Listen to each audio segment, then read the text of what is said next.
a que se llene la sala.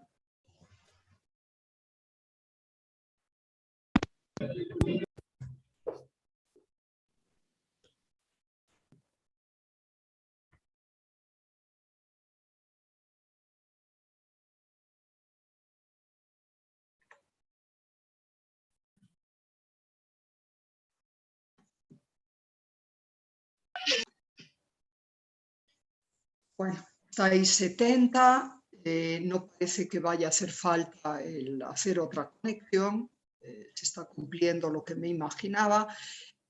He conseguido ya ver vuestros trabajos prácticos, pongo la imagen aquí un poquito para saludaros, y también en esa otra asignatura, en Historia del Arte, de los 170 estáis matriculados, han entregado trabajos 125, con lo cual asumo, como ha sucedido siempre, el resto se han inscrito, no sé muy bien por qué, pero no están pasando clases efectivas.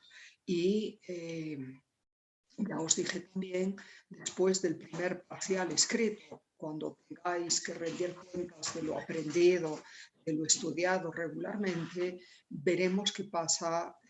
Supongo que ya el grupo quedará establecido en unos 100 o unos pocos menos, como está sucediendo ahora y como pasó también el otro día con la materia.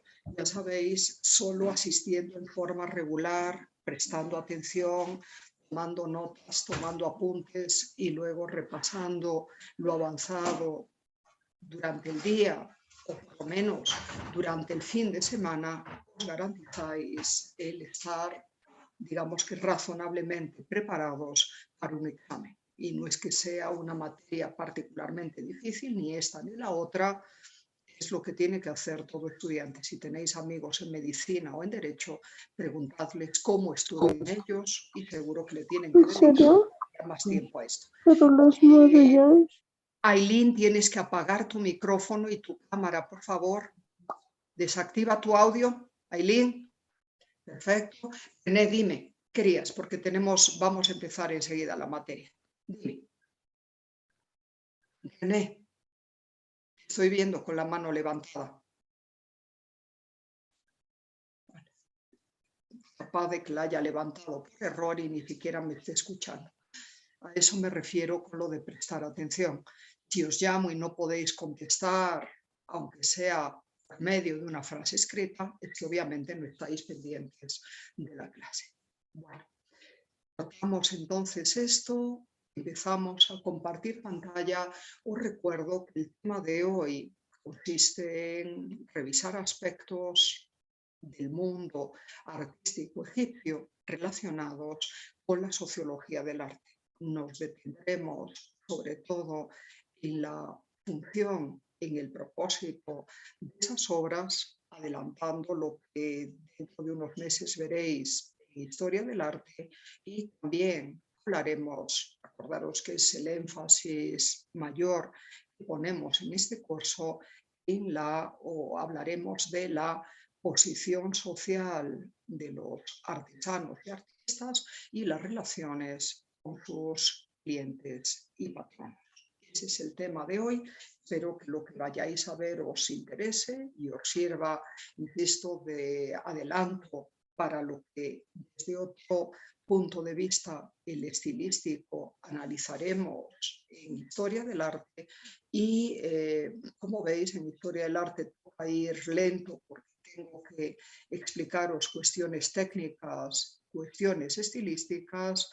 Aquí soy consciente de que debemos de llegar hasta el presente en lo posible, así que hay que ir mucho más rápido. Así que por favor os ruego que lo entendáis y que no esperéis grandes detalles. Todo lo que os pueda decir razonablemente os lo diré, pero si tenéis más curiosidad podéis proseguir vuestras indagaciones por internet o por otros libros encontrados en bibliotecas. Bueno, entonces mi vídeo, ¿se está escuchando bien?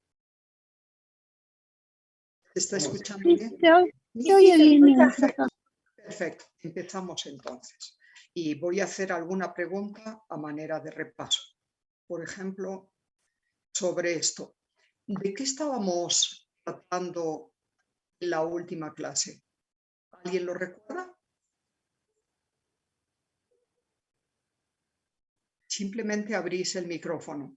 ¿De qué tratamos en la última clase? Me parece que era del sarcófago de los No, fenicios. esa es la última, sí, esa es la última obra, pero el tema en general, ¿cuál fue? A ver,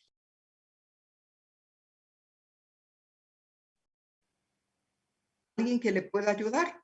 Digo, hoy vamos a ver aspectos sociológicos del mundo artístico egipcio en la antigüedad. La semana pasada, ¿de qué hablamos? En ese mismo sentido general. ¿Nadie? ¿Veis? A esto es a lo que me refiero, con lo de repasar constantemente. Tenéis examen justo dentro de un mes. ¿El arte mesopotámico? Aspectos sociológicos relativos al arte mesopotámico y del Próximo Oriente. Y lo que acaba de decir tu compañera, ¿a qué se refería? ¿Lo puedes decir tú mismo? ¿Quién eres? Acordaros que no os estoy viendo los nombres. Soy yo, pero es la última obra. No, ¿quién eres? No, dime tu nombre. Juan Flores. Hola, Juan. Siempre he participado. Sí, por eso, pero no os puedo distinguir la voz. Dime, Juan. Estaba hablando de la última obra. Estábamos hablando de Shamash, algo. Yo recuerdo un poco.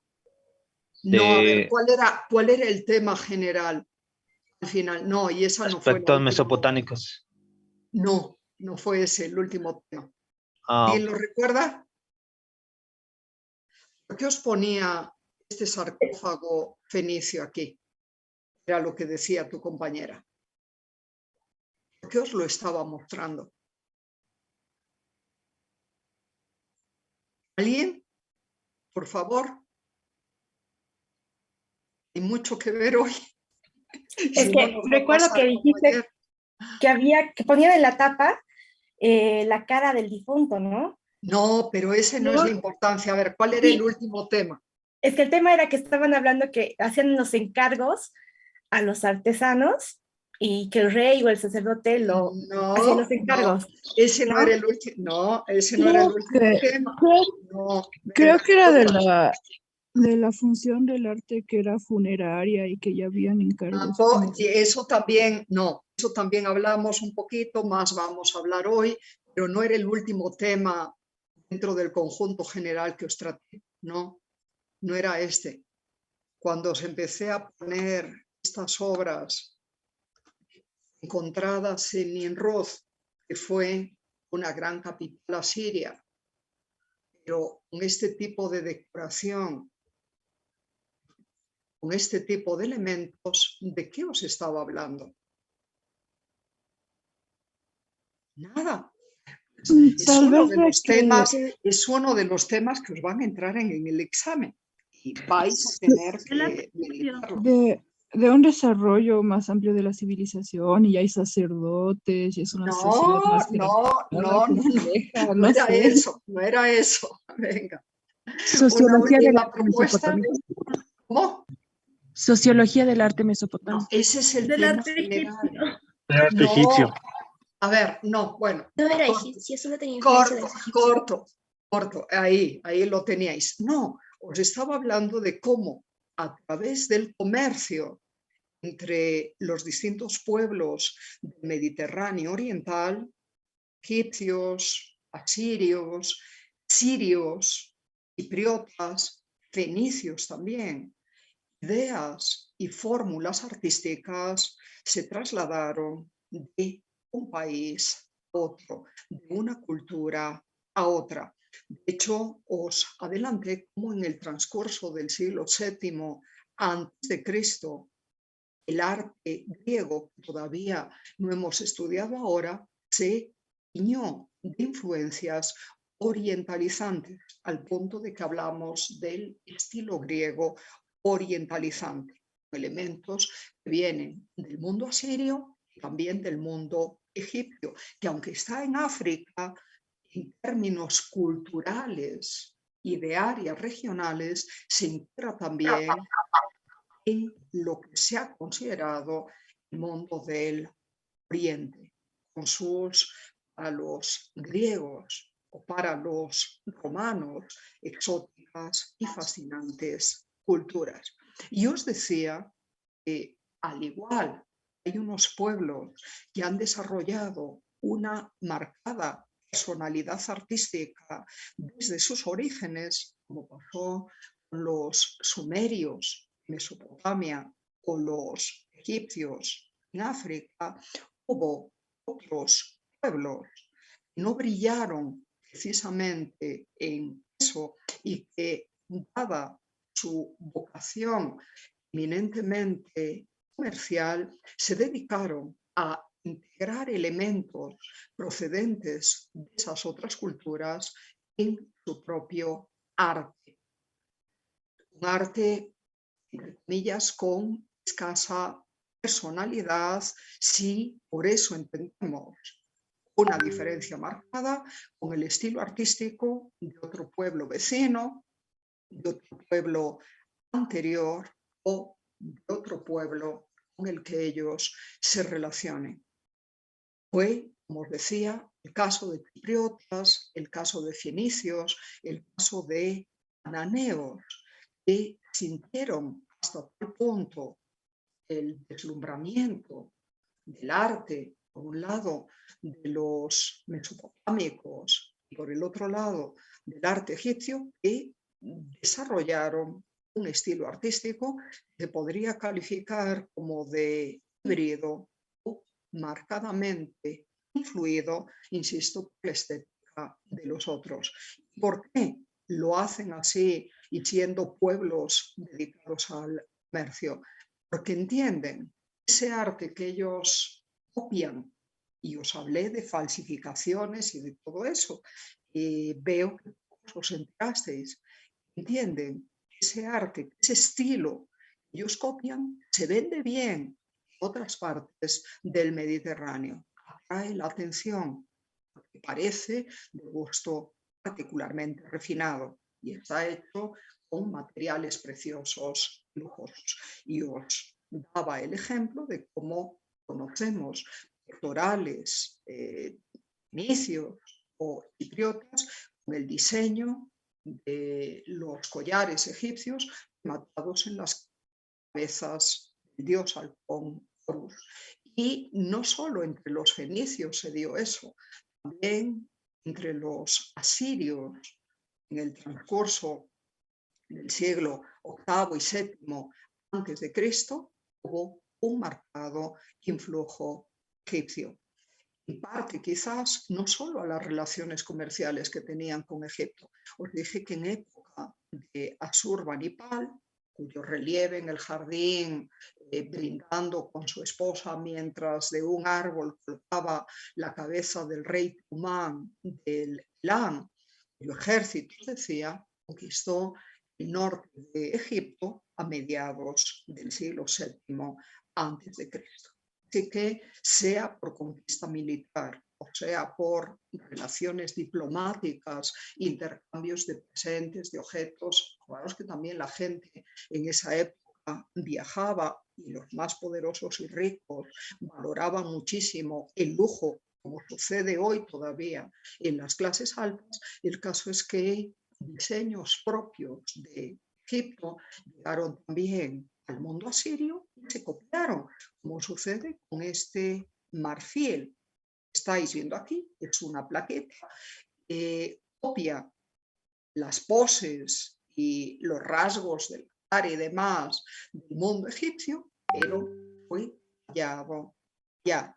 Y si lo hacían los asirios, mucha más razón lo hacían los fenicios, que carecían, como os digo, de un arte propio, de estilo significante, marcado. Acordaros que el otro día os decía también que los hititas, por lo menos su rey Hattusili III, no parecía particularmente satisfecho de la calidad y de los logros de los escultores de su corte o los que trabajaban en el santuario de Yasilicaya. Y por eso, en forma casi desesperada, le pide a su amigo el rey Casita de Babilonia que le mande un escultor en el que él tenía mucha más confianza.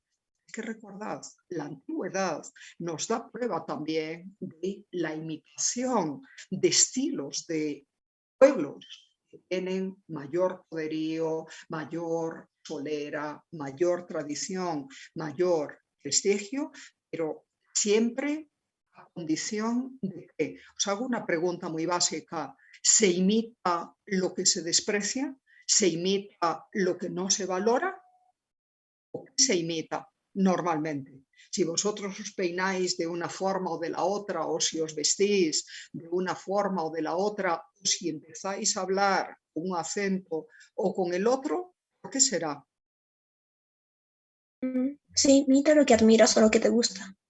Porque te gusta ese cantante o te gusta el corte de pelo que lleva ese actor o esa actriz o esa persona famosa, te gusta su estilo de ropa en la medida de tus posibilidades y seguramente con elementos más baratos o de menor calidad material, vas a intentar seguir esa línea.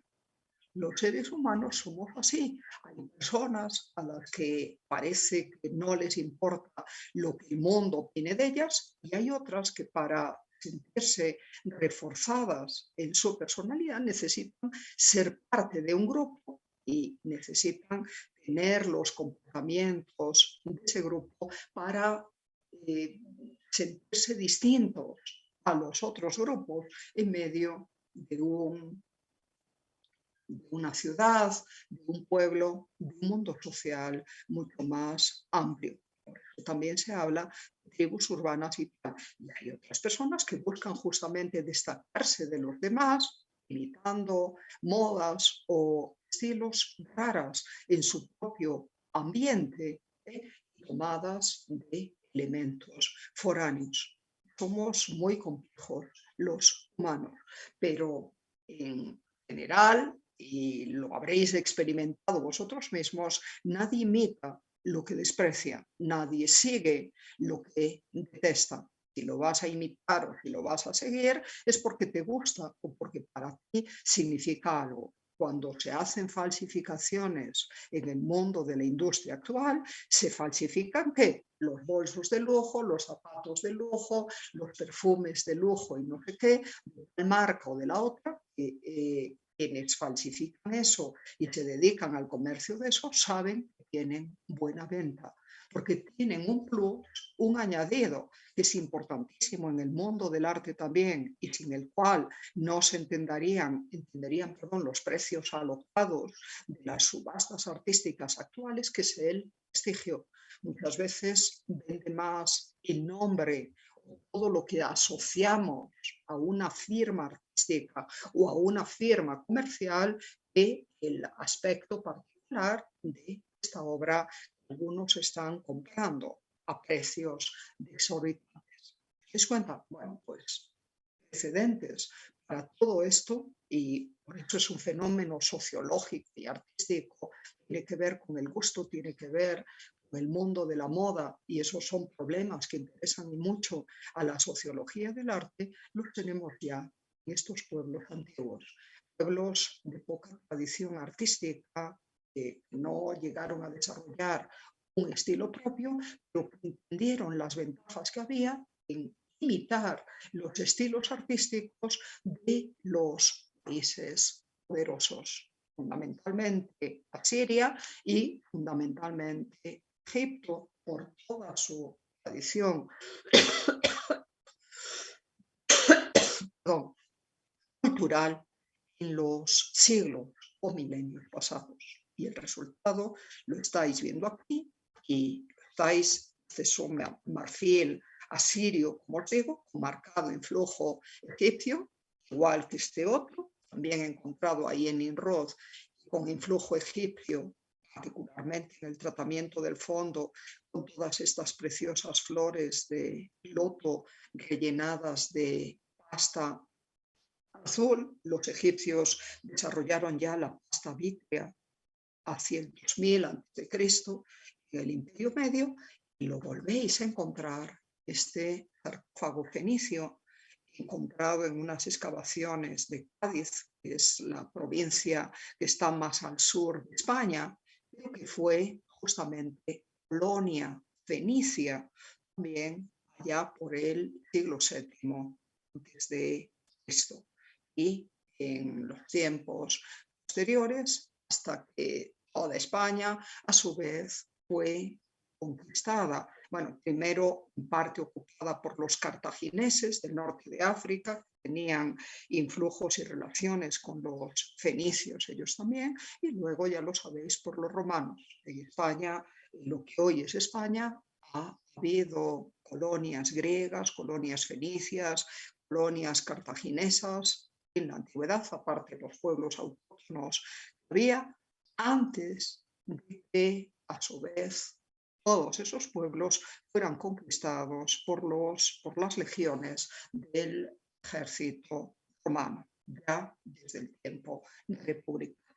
Bueno, pues testimonios de ese pozo, es decir, de ese depósito cultural y de la presencia de pueblos diversos son estas formas artísticas, el arte íbero, también es anterior al romano, el arte griego, el arte fenicio. En este sarcófago fenicio encontrado en Cádiz, el nombre deriva de Gades, como le llamaron los fenicios a ese enclave, vemos el influjo también egipcio.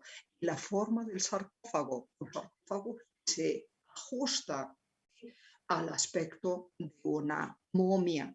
Les llamamos sarcófagos momiformes. Los primeros que los hicieron fueron los egipcios.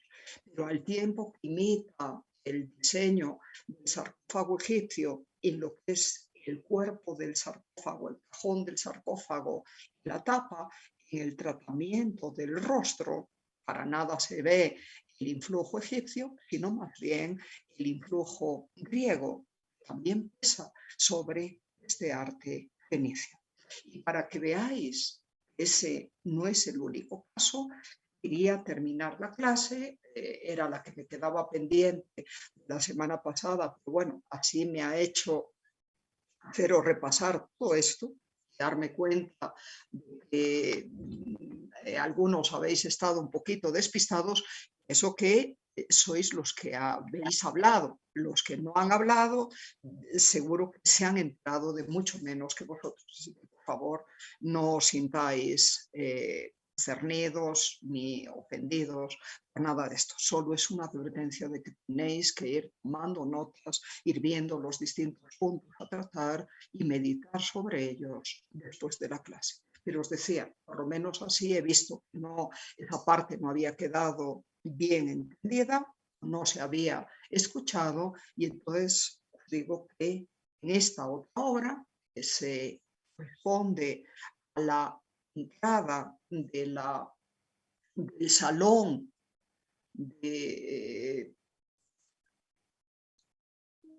es una especie de salón del trono, salón de recepción para embajadores extranjeros o de las distintas provincias del imperio.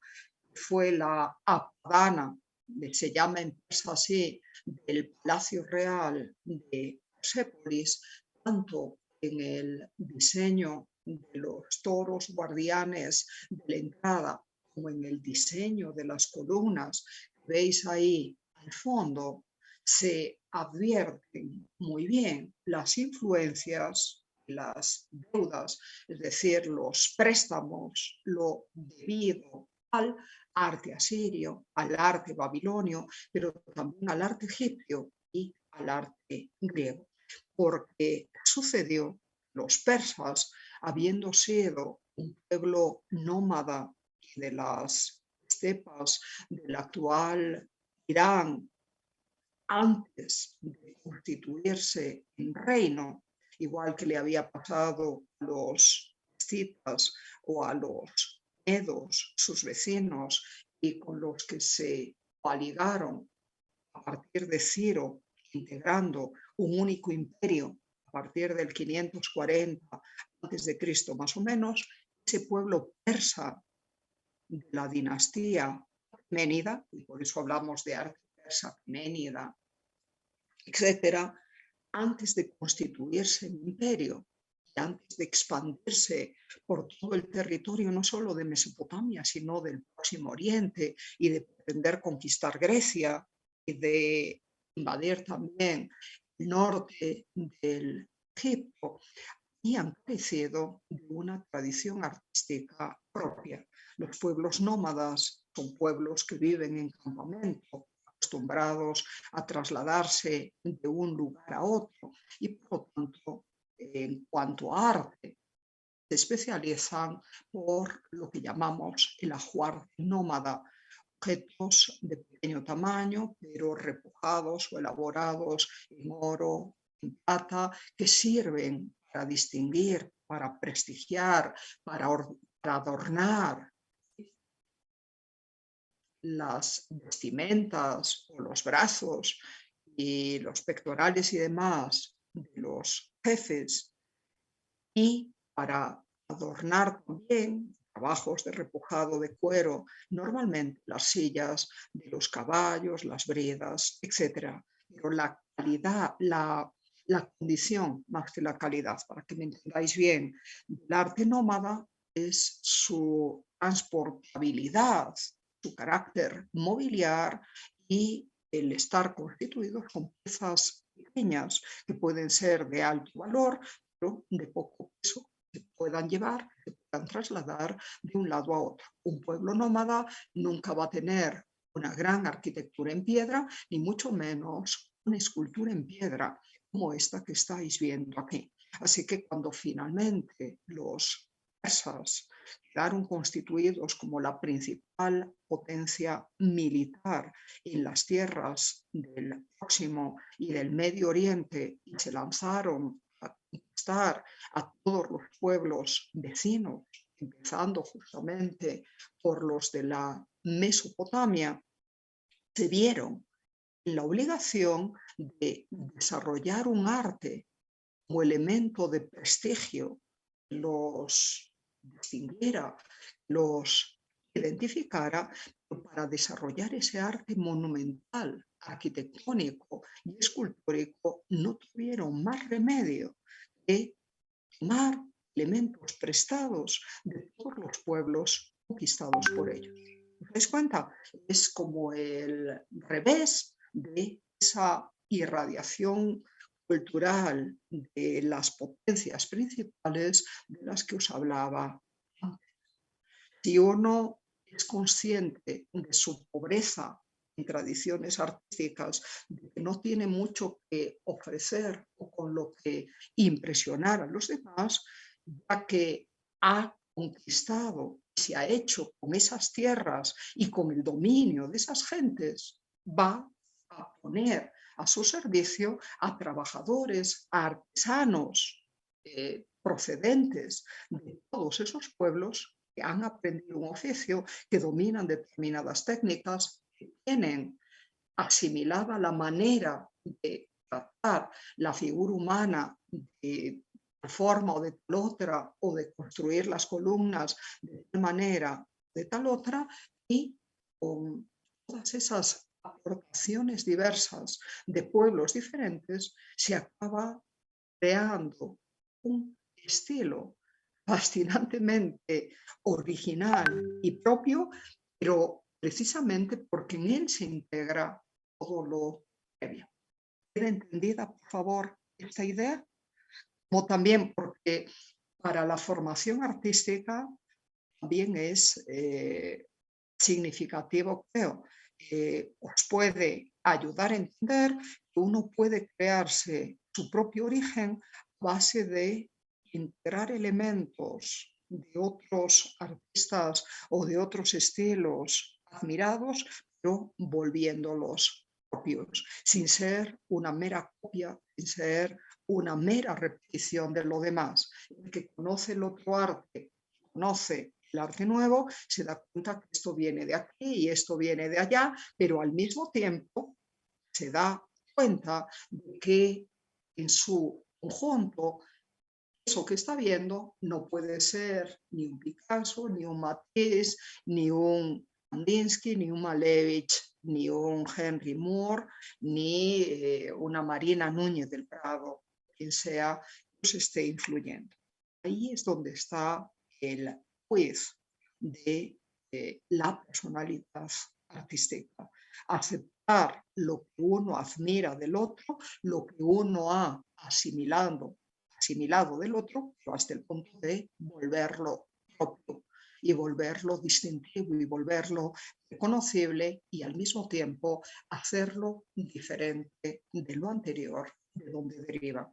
Y cuando estudiemos el arte persa en las clases del mundo antiguo, lo veréis mejor, pero ya ahora os lo digo, la forma de estos oros vigilantes de la entrada del palacio, en realidad son espíritus protectores del mismo. Ese concepto, esa idea, viene del arte sirio.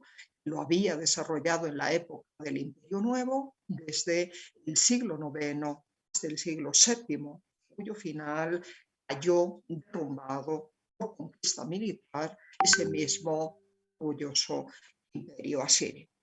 Son Damascus los que estáis viendo aquí. Tienen cuerpo de toro, cabeza humana, barba larga, una tiara con los cuernos simbólicos de la santidad, de la sacralidad, que ya usaban los asirios, pero al tiempo que tienen eso, tienen diferencias entre los asirios. Para querer mostrar la postura frontal y al mismo tiempo el movimiento, se añadía una pata extra aquí para que vistos de perfil al pasar entre ellos aparecieran como cuatro patas. Los escultores al servicio de los reyes persas, este palacio de Persépolis lo mandó a hacer el rey Darío y lo avanzó mucho, aunque se estuvo trabajando en él hasta mediados del siglo V a.C., pero la sala de la Padama y la sala de las 100 columnas, que son los principales salones de recepción y salones reales del Palacio de Persépolis, se construyeron entre los gobiernos de Darío y de Jerjes. Bueno, pues esos monarcas persas y los artistas que trabajaron para ellos se dieron cuenta de la aberración de poner la pata extra, y pues los oros guardianes de los palacios persas, los que encontramos en Persépolis, ya solo tienen las 4 patas, y en el tratamiento de los rostros se alejan del sentido de dureza, de ferocidad que tienen los asirios, y tienen unas proporciones un poco más amables, un poco más distendidas, como sucede también en las representaciones humanas del mismo arte persa. Pero el influjo viene del mundo asirio, como os estoy diciendo. Las columnas que sostenían las vigas de cedro del Líbano, importado desde el territorio fenicio también en este palacio, esas columnas talladas en piedra, sus proporciones esbeltas, derivan de las columnas jónicas griegas. El territorio jonio está en la actual Turquía asiática, había sido conquistado también por el ejército de Darío antes de que esto se levantara. De hecho, en Susa, que es el otro palacio grande del que quedan algunos restos del mundo persa, igual que el de Sagarda, se han encontrado inscripciones en donde el rey dice que hizo traer obreros y artesanos de Babilonia, de la Jonia, de Sardes, de tal sitio y de tal otro, para que trabajaran mancomunadamente en su palacio. Es decir, no solo la forma de las columnas, la forma de estas gigantescas estatuas nos da cuenta del peso cultural de esos otros pueblos que acabaron siendo asimilados y conquistados por los persas, sino que encima tenemos en escritura persa inscripciones que dan cuenta de todo eso, de cómo se movilizaron obreros y artesanos de todas las partes del imperio para que trabajaran en ese palacio. Si lo hicieron en Susa, obviamente lo hicieron también en Persépolis, aunque para el caso de Persépolis no hayamos encontrado ninguna inscripción concreta. Eso os decía, los jonios, los griegos, habían sido conquistados ya previamente por los los persas, y el tipo de columna que van a desarrollar los persas viene de Grecia, pero de la Grecia jónica, con su esbeltez y el acanalamiento del fuste, y el remate vegetal del fuste en forma de volutas. Pero a su vez, también en esas columnas se incluyen elementos procedentes de otro pueblo, por ejemplo, la decoración de las basas de tipo vegetal, sugiriendo flores de papiro, viene de Egipto. Y la forma de los capiteles, que aquí ya no se conservan en pie, pero se han encontrado también en las excavaciones, nos remite a los bronces del Uristán, con sus prótomos de animales con las cabezas divergentes, formando una especie de U. Viene de los pueblos nómadas del Uristán iraní, y los persas fueron nómadas también, y parece que sacaron de ahí la idea, y en el tratamiento más redondeado y más suave y muy pulido de las superficies muestran, por un lado, el influjo asirio, pero sobre todo el influjo babilónico. Y cuando los persas decoran el palacio de Susa con ladrillo vidriado y en vivos colores, la idea la sacan obviamente del arte babilonio, el neobabilonio, el de la época de Nabucodonosor anterior, que había logrado la maravillosa puerta Istar, que se conserva en el Museo de Berlín y que ya os enseñaré también en su momento. ¿De acuerdo? Así que hay todo ese conjunto de tradiciones, formas, de técnicas artísticas que para nada son de origen persa.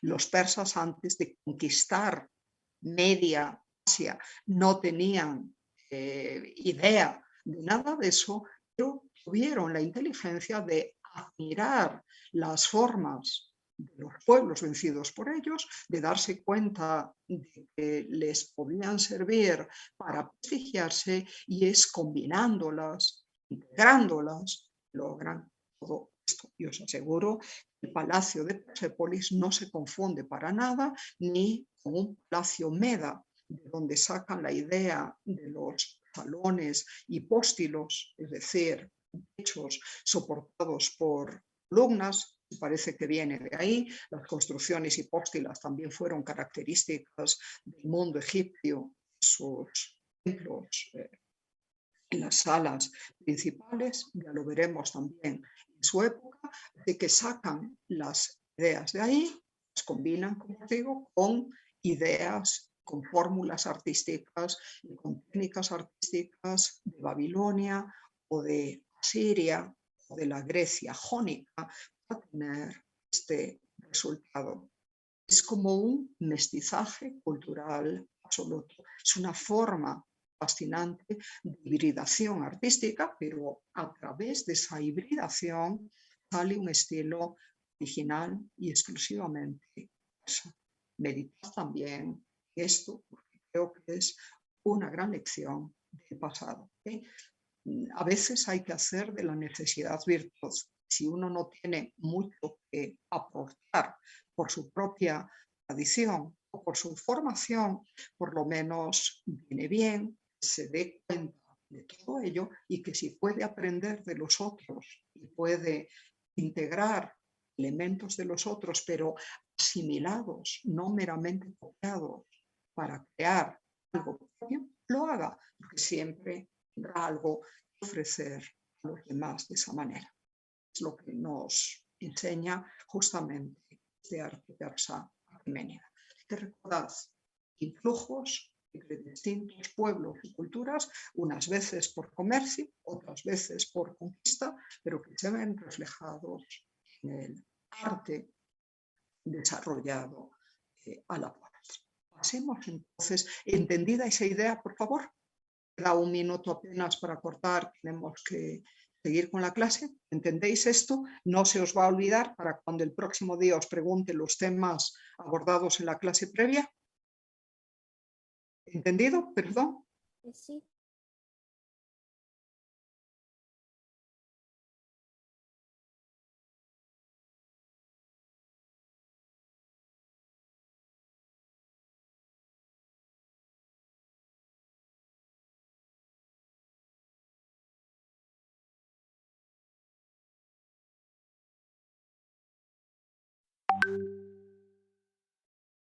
Volvemos.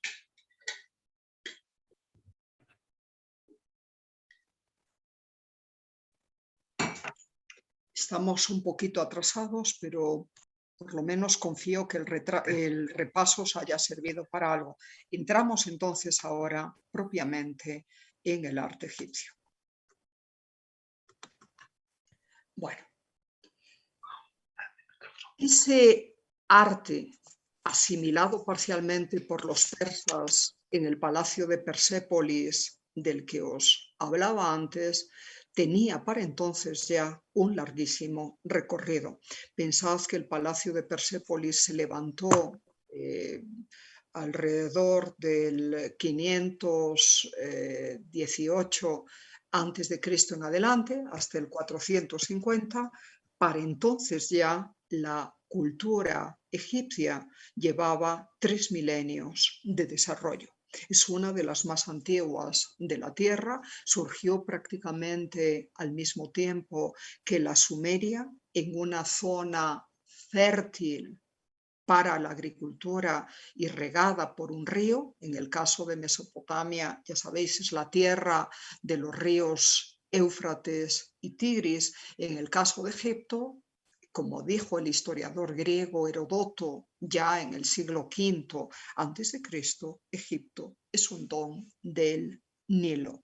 Y a partir del enfrentamiento de los pueblos del sur, de la zona del desierto, con los pueblos del norte, de la zona del delta del río Nilo, de la desembocadura mucho más fértil y próspero, ya a finales del Neolítico egipcio, se acabó consumando la unión, la integración de esos dos pueblos que estuvieron en luchas durante, entendemos, unos cuantos siglos en el cuarto milenio antes de Cristo, hasta que finalmente el pueblo más precario en lo económico y por lo tanto con más ganas de ganar y de imponerse, el pueblo del sur acabó venciendo al pueblo del norte, conquistándolo, dominándolo e integrándose con el suyo propio. Ese fenómeno de unificación. ¿Alguien tiene el micrófono encendido? Por favor, ¿podéis revisar los micrófonos y apagadlos? Bueno, ese fenómeno de integración de las dos tierras, en egipcio a este país se lo conoce como el país de las dos tierras, acordaros, la tierra del norte y la tierra del sur, con sus distintas características y etnias. Egipto es un nombre griego, por cierto, como tantos que usamos procedentes de la antigüedad. Ese proceso de conquista y de integración bajo un único dominio aparece plasmado en términos simbólicos en esta extraordinaria pieza histórica, documental y también artística que recibe el nombre de la paleta de Narmer. Paleta porque tiene forma de paleta, no solo de paleta de la espalda, sino también paleta de maquillaje. Los egipcios se maquillaban los ojos y maquillaban también ritualmente las estatuas de sus dioses y diosas, y de Narmer por el nombre que escrito en jeroglífico aparece aquí y aparece aquí, identificando a este individuo, a este rey poderoso, provisto en la cara principal o anverso, que es esta, con la corona roja del Bajo Egipto, truncada por delante. Si estuviera de color la veríais roja, y en el reverso de la paleta, en tamaño mucho más destacado, porque la composición se reduce solo a dos frisos, con la corona alta, alargada, redondeada en el extremo, y si estuviera pintada de color blanco, que es el símbolo del poderío en las tierras del Alto Egipto. las tierras de donde procedía precisamente este personaje. De eso ya os hablaré en las clases de Historia del Arte, no interesa aquí, solo tenéis que saber que efectivamente en esta paleta se nos muestra en forma simbólica, recurriendo a elementos como este de aquí o este de aquí, el triunfo de Narmer sobre sus enemigos del norte, de las bajas tierras egipcias, las tierras de la desembocadura del Nilo, las tierras de los papiros, y por eso lo veis aquí representado, mientras que el sur, de donde procedía él, el país de las montañas y del desierto, el país en donde empiezan las cataratas del río Nilo, es también el país de los halcones, el ave que lo simboliza. Aquí tenéis el triunfo del halcón sobre el pueblo de los papiros. El Alto Egipto, alto por la orografía, el Egipto más montañoso del sur. Jamás confundáis, por favor, bajo alto con puntos cardinales norte o sur. El Bajo Egipto está al norte, el Alto Egipto, el Egipto montañoso, está al sur de Egipto, y como os digo, lo que nos indica esta imagen simbólica es el dominio del país del halcón sobre el país o la tierra de los papiros, del Alto Egipto sobre el Bajo Egipto. Y el rey que estamos viendo aquí lleva la corona del Alto Egipto, de donde era él, y está humillando, sometiendo y a punto de ejecutar con su maza, que le sirve también de cetro real, al representante, al rey, al líder del Bajo Egipto, que está casi desnudo y completamente humillado ante él, mientras sus gentes se asustan y huyen. Y esta misma idea es repetida en la parte inferior del anverso de la paleta por medio de la figura del toro, con el cual se asimila el propio rey en tanto que virilidad y fuerza. De hecho, su cinturón termina en rabo de toro, como estáis viendo aquí, y está aquí, y este toro está derrumbando con su cornamenta las murallas del otro país, simbolizado por esta persona tumbada en el suelo, aplastada por la fuerza de ese mismo toro. Y ya aquí, en el registro superior, como veis, los egipcios, igual que los sumerios, pueblos que ya conocen la escritura para el 3200 a.C. más o menos, se sirven del registro superpuesto, de las franjas superpuestas, para organizar la composición y la narrativa. Pues bien, en la parte superior, el mismo señor que estamos viendo aquí, y sabemos que es él porque el mismo nombre que está aquí, Narmer, en medio de su palacio, aparece aquí al ladito suyo, lleva el mismo faldellín con la misma cola de toro y todo aquello, y lleva la maza también en las manos, solo que ahora, en vez de tener esta corona alargada, tiene la corona truncada por delante, que es el elemento simbólico de poder en el Bajo Egipto, con lo cual se nos indica que para entonces ya es rey también de esa parte conquistada del norte del país, de las tierras fértiles del delta, y con su gente y los soldados, los portaestandartes que llevan los emblemas de las distintas provincias de su territorio, está asistiendo a la ejecución de los enemigos vencidos, representados simbólicamente por el número de 10 que veis aquí, con los cuerpos tirados por el suelo y las cabezas separadas de los cuellos, todos ellos decapitados y vistos desde arriba. De la composición ya no os voy a hablar ahora, lo trataremos en otro momento. Bueno, pues esta paleta de Narmer, en donde el rey de las dos tierras aparece bajo la protección de la diosa Hathor, a la que se representa también con cabeza y cuernos de vaca como estáis viendo, por las dos caras de la paleta, y fijaros que el nombre del soberano está en medio de dos representaciones de Hathor, puede ser considerada como la piedra fundacional de la estética egipcia en la época de la primera dinastía,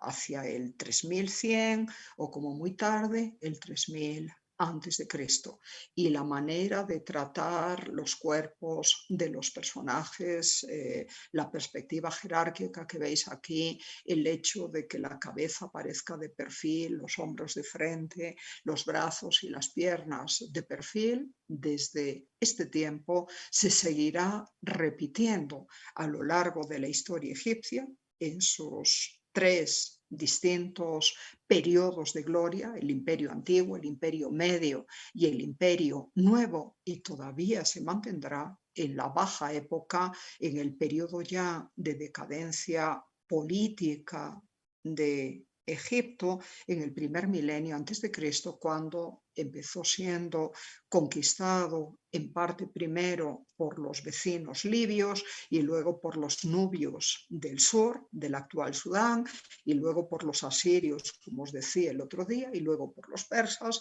hasta finalmente pasar a ser controlado por los griegos macedonios en época de Alejandro Magno y luego llegar a convertirse en provincia del Imperio Romano. Y obviamente toda la presencia de sus pueblos también dejará su huella, su marca en el arte egipcio de la época. Hay un arte greco-egipcio, hay un arte también romano-egipcio, del que ya no os voy a hablar aquí para nada. Así que aquí tenéis un ejemplo del primer estilo propiamente egipcio, de arte ya no neolítico, y esta paleta de Narmer, por lo que os he explicado, me sirve, como os he puesto aquí en el subtítulo, para recordaros la función propagandística que a lo largo del tiempo, y empezando ya por las antiguas y primeras civilizaciones, como nos enseñaba también el estandarte de Ur dentro del arte sumerio ya estudiado, la función propagandística que ha tenido el arte a lo largo de la historia y particularmente en esas antiguas civilizaciones, al servicio del poder para exaltar al monarca de turno en sus grandes logros militares o políticos. Aquí lo tenéis. Y junto con esa función propagandística que se va a repetir en las paredes de los templos del Imperio Nuevo, cuando el faraón a cargo sea Tutmosis I, Tutmosis III, o Amenofis III, o Ramsés II, o Tutankamón, o quien sea, aparece en su carro de guerra guiando un ejército y aplastando y sometiendo y humillando a los enemigos y agarrándolos de los pelos y teniéndolos arrodillados a sus pies, repitiendo este tema, repitiendo esta composición que ya se había ideado y desarrollado antes del 3000 antes de Cristo. En todos esos casos, el propósito de la imagen es convencer al pueblo egipcio de la grandeza de su propio faraón, un dios en la tierra para ellos, y de su propio ejército y por ende de su propio poderío como pueblo y de todo su prestigio.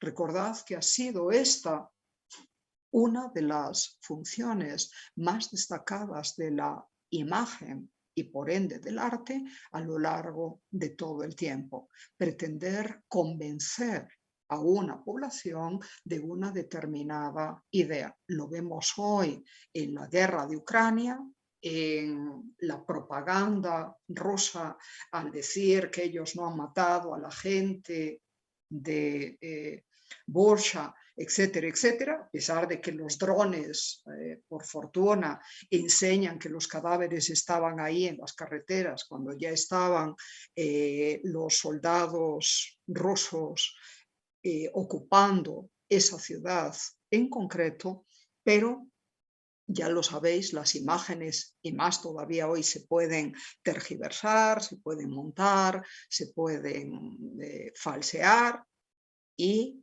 con esas imágenes se trata de convencer de tal cosa o de la otra. No es nada nuevo, en el pasado obviamente ya se usa, y el arte, acordaros, es una de las formas más poderosas de prestigio y de convicción que ha ideado el ser humano. La paleta de Narmer nos testimonia la fuerza de este rey, considerado como el unificador de Egipto, el primer soberano de las dos tierras. Por eso es el fundador de la primera dinastía egipcia. Una dinastía es una casa real, por más que ese proceso de conquista de las gentes del norte por parte de las gentes del sur no se hizo con un solo líder, con un solo hombre, ni de la noche a la mañana. Duró varios siglos. Entendemos el 3500, el final del Neolítico, y el 3200 o 3100 antes de Cristo. Pero junto con esa función política y propagandística, también el arte egipcio se abocó a funciones religiosas y funciones funerarias primordialmente.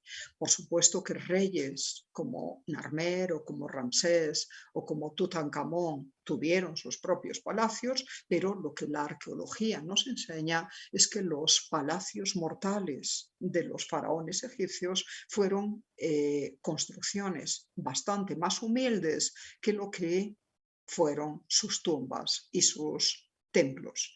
La civilización egipcia fue una civilización que puso su mirada en el más allá, en la trascendencia, en el mundo del espíritu, en la supervivencia del espíritu por encima de las contingencias materiales de esta vida, y por lo tanto se interesó mucho más en construir moradas perennes para los dioses y en construir moradas perennes para el espíritu de los difuntos que en levantar palacios en la tierra que van a ser perecederos. De hecho, los palacios egipcios se hacían con adobe, que es un material de construcción fácilmente destruible, mientras que desde la época del faraón Zoser, que fue el fundador de la tercera dinastía y con ella también del imperio antiguo egipcio,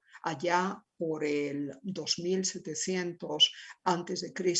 más o menos, las construcciones funerarias para los reyes egipcios, entendidos a partir de Zoser, a partir del imperio antiguo, como auténticos dioses en la tierra, se hicieron en piedra, como nos prueba el extraordinario complejo funerario en honor a ese faraón, en honor a ese rey, diseñado, como os pongo aquí, y supervisado por Imhotep, que es el primer nombre de un arquitecto o ingeniero o proyectista o diseñador o supervisor de construcciones, como queráis llamarle, que nos da la historia humana. Porque si bien el Patesi Gudea de Lagash dejó consignado su interés por supervisar y quién sabe si actuar de alguna manera en el diseño de las construcciones religiosas que hizo para sus dioses allá en la ciudad de Lagash, ese Gudea vivió, acordaros, alrededor del 2150 a.C. más o menos. Para cuando el Patesi Gudea vivió, esta construcción funeraria que estáis viendo aquí llevaba levantada por lo menos y por lo poco 500 años.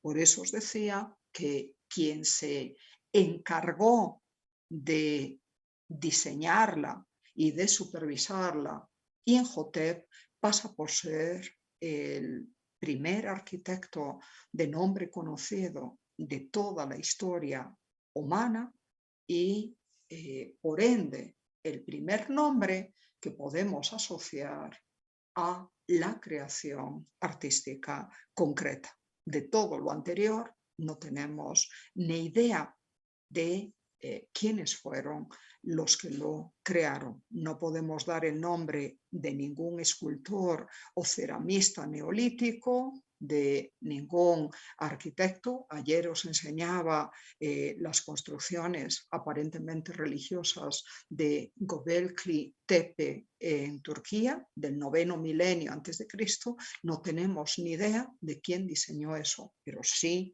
sabemos que este complejo funerario quedó a cargo de Imhotep, que con el tiempo y ya en la baja época egipcia fue divinizado por su condición de hombre particularmente competente y sabio como dios de la medicina. Os puede parecer raro, pero la medicina era una de las artes obviamente más estimadas y más necesitadas en el antiguo Egipto, igual que en cualquier civilización del pasado y en la actualidad. Así que Imhotep en la baja época, ya cerca de la conquista de los griegos, pasó a ser entendido como un equivalente al dios griego de la medicina Asclepio y al dios romano de la medicina Esculapio. Esculapio deriva de Asclepio. Es la misma figura mítica, hijo supuestamente de Apolo. Y a este Imhotep se le rindieron honores de dioses en una capilla que se le construyó a propósito en esa época ya tardía, dentro del santuario que había sido de la reina Hatshepsut en Der el Bahari y que os enseñaré de pasada.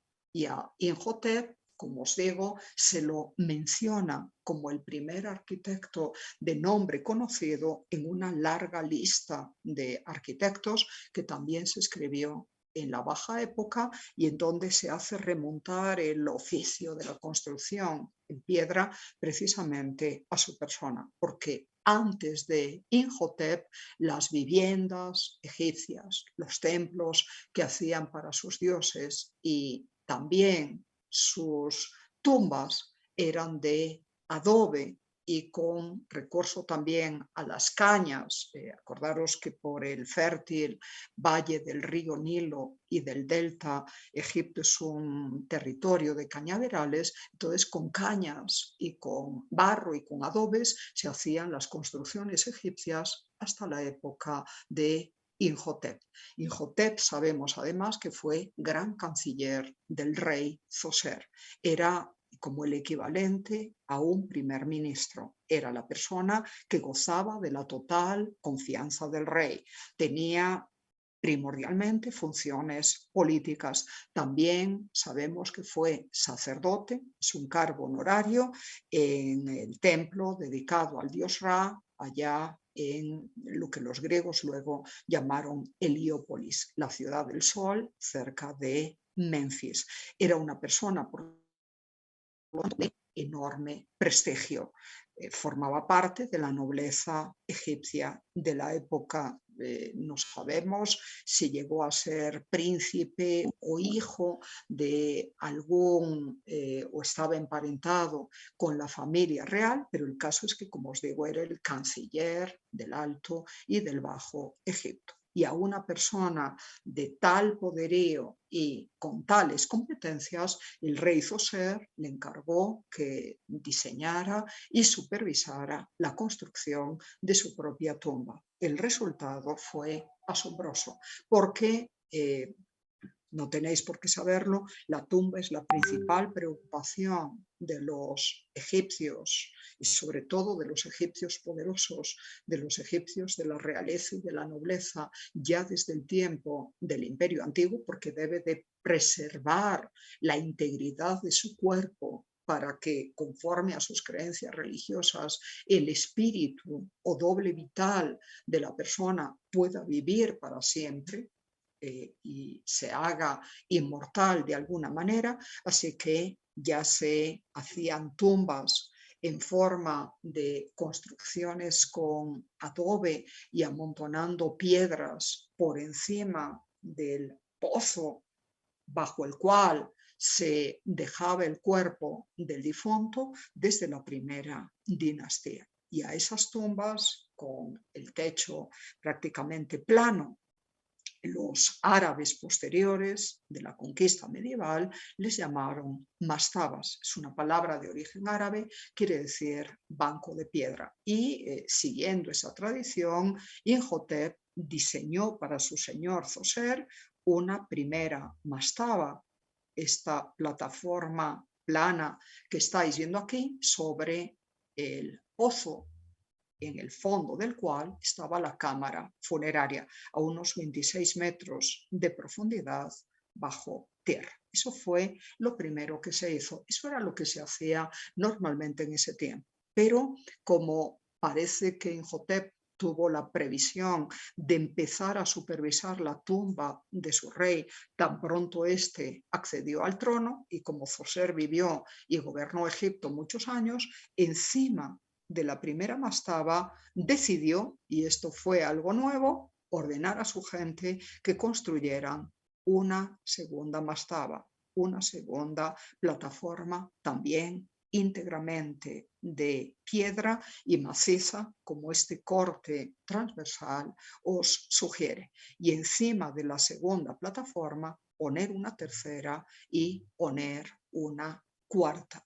Como ya en el mundo mesopotámico, desde los inicios de su civilización, según se deduce del templo blanco de Uruk, fechado alrededor del 3500, 3200 a.C., pero del que no ha quedado más que un amasijo de barro, era, y como deducimos de los templos sumerios posteriores, como el de Ur, uno de vosotros lo ha replicado, pero ya sabéis, ese tal como están las ruinas hoy, ese es un templo ya del periodo neosumerio, de la época contemporánea gudea de Lagash, ordenado por el rey Urnammu de Ur alrededor del 2100 a.C., vuelvo a repetiros, más de 500 años después de que Zoser hubiera levantado esto. Así que la tumba del rey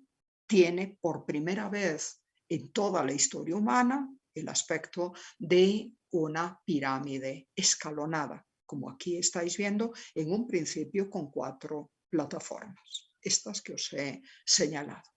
Como había tiempo, Zoser no se acababa de morir y se le quiso dar la tumba más gloriosa que pudiera tener un dios en la tierra, Imhotep ordenó a sus hombres que ensancharan el terreno de la pirámide, es lo que estáis viendo aquí, y que sobre las 4 primeras plataformas levantaran otras 2 más, como veis. El resultado fue una construcción que se conserva hoy bastante bien todavía, de 60 metros de alto, muy superior al Zigurat de Ur, que como os digo es por lo menos 500 años o 600 años posterior a lo que estáis viendo aquí, que es de ladrillo y adobe, mientras que aquí se usó solo piedra para hacerlo pesado, duradero, resistente, como así ha sido al paso del tiempo. El Zigurat de Ur pudo medir unos 40 o 45 metros de alto con sus 3 plataformas, tenía un santuario arriba de todo. Acordaros, un Zigurat es un templo montado sobre una plataforma escalonada. Una pirámide es la protección de una tumba, es el equivalente a los túmulos. Un túmulo es un montículo de tierra y de piedras amontonados artificialmente sobre una tumba. Es el equivalente, como os digo, pero mucho más geometrizado y regularizado de los túmulos con los que se van a tapar las tumbas de corredor y los dólmenes en las construcciones megalíticas europeas. ¿De acuerdo?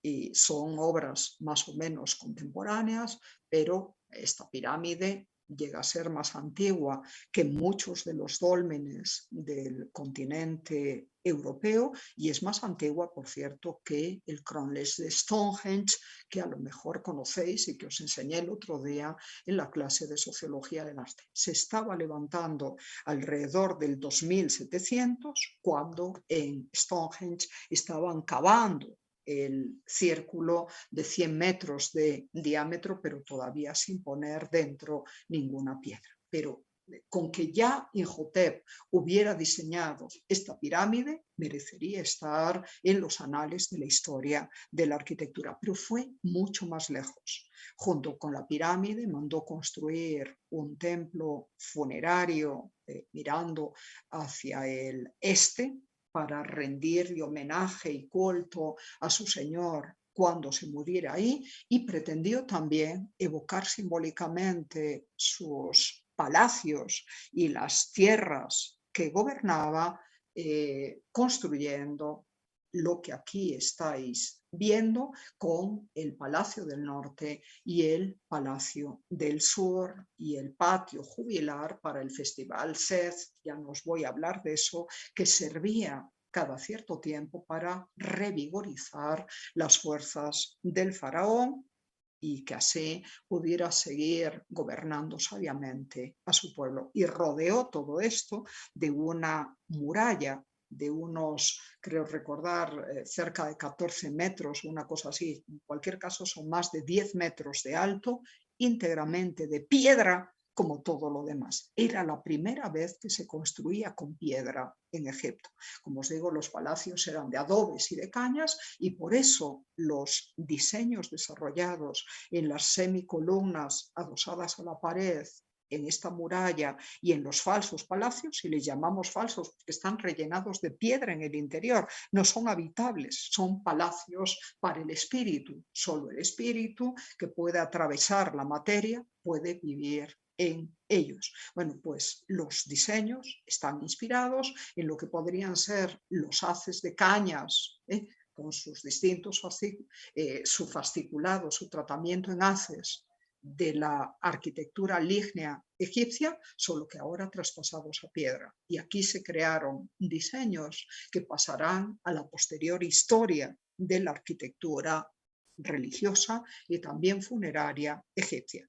Por todos estos logros, como os digo, Imhotep quedó grabado en la memoria de las personas de ese tiempo y nos recuerda que en Egipto, si bien por regla general los que nosotros hoy llamaríamos artistas, pintores, escultores, arquitectos, sobre todo constructores, albañiles, tuvieron el papel de simples artesanos. En el caso de los grandes diseñadores de proyectos funerarios o de proyectos religiosos, al estar vinculados a la administración real, al ser hombres que gozaban de la confianza del rey o de la reina de turno, y al estar en contacto con el poder y haberse formado en la escritura, en el cálculo, al gozar de una gran cultura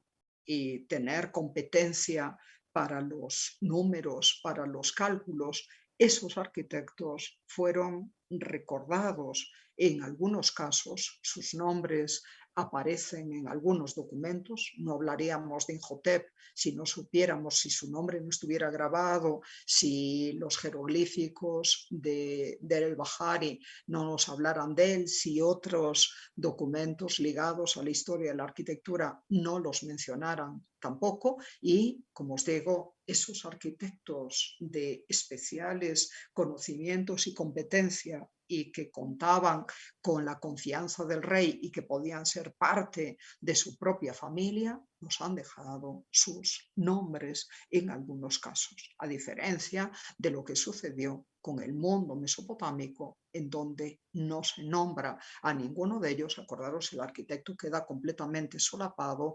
completamente eclipsado por la figura del rey que es quien le ordena que construya las cosas por inspiración divina. Es el caso del Figurat de Ur y de Ur-Nammu, es el caso del Patesi Gudea de Lagash que os decía el otro día. Aquí tenemos el nombre del diseñador, el nombre del supervisor y el nombre obviamente del rey para el que se hizo todo este gigantesco complejo funerario y religioso.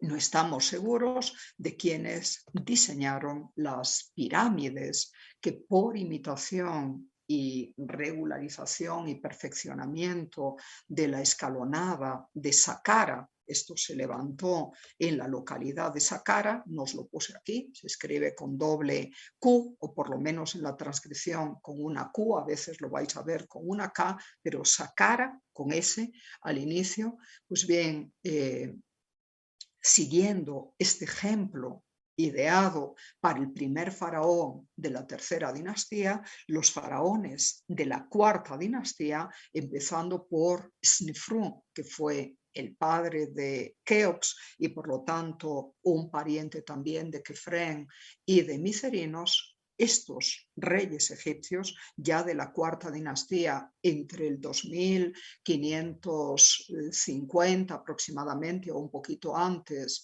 y el 2500 antes de Cristo, o si queréis simplificar entre el 2600 y el 2500 antes de Cristo, mandaron levantar las tres, este micrófono por favor, las tres famosas, por favor, las tres famosas pirámides de Gizeh. Gizeh es un nombre árabe de lugar, está en las afueras del Cairo, que fueron entendidas por los egipcios ya en la época posterior de su conquista como la primera gran maravilla del mundo antiguo.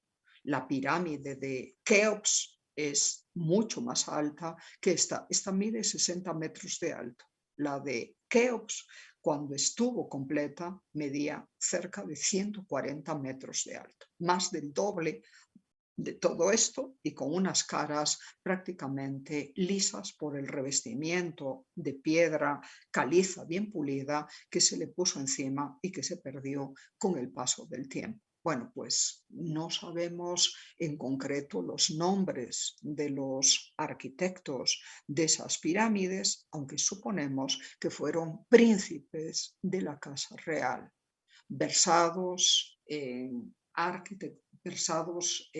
matemáticas, en cálculos desde su juventud y con la capacidad y la competencia suficiente como para dirigir el esfuerzo de grandes masas de personas. No sé si sabéis, Platón, que estuvo en contacto con los sacerdotes egipcios, Platón es un filósofo griego del siglo IV a.C., calculaba que en la pirámide de Keops habían podido trabajar unos 20.000 obreros que él consideraba esclavos. Esas percepciones también han cambiado por parte de la arqueología moderna. Se entiende que fueron trabajadores pagados, como se hacía en aquellos tiempos, con comida y con bebida, y bien alimentados para que tuvieran energía para trabajar durante tanto tiempo en todo aquello. Muchos de ellos eran solo mano de obra dedicada a arrastrar piedras, pero otros tenían que tener habilidades especiales en el corte de piedra y en el montaje de la piedra. En cualquier caso, se estima que para la pirámide de Keops estuvieron trabajando entre 10.000 y 20.000 trabajadores a lo largo de unos 20 años, mientras gobernó Keops. Y lo propio sucedió con Kefren, del que tenemos esta maravillosa estatua de tamaño natural y tallada en piedra de gran calidad, que os lo deja ver de frente y también en forma lateral, con toda la majestad de un rey egipcio protegido y amparado por el halcón Horus por detrás de su cabeza y sentado en el trono que simboliza la unión de las dos tierras. Eso ya os lo mencionaré más tarde. Como os digo, él tuvo su propia pirámide, la gran esfinge de Gizeh se entiende que representa también el espíritu, la majestad viviente de este faraón. No tenemos los nombres de los escultores que hicieron estas piezas, pero como os diré en los 10 minutos siguientes, la historia egipcia nos ha conservado los nombres de grandes maestros escultores, además de grandes maestros arquitectos. Veremos a continuación algunos de ellos. No sabemos muy bien hasta qué punto son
Chao.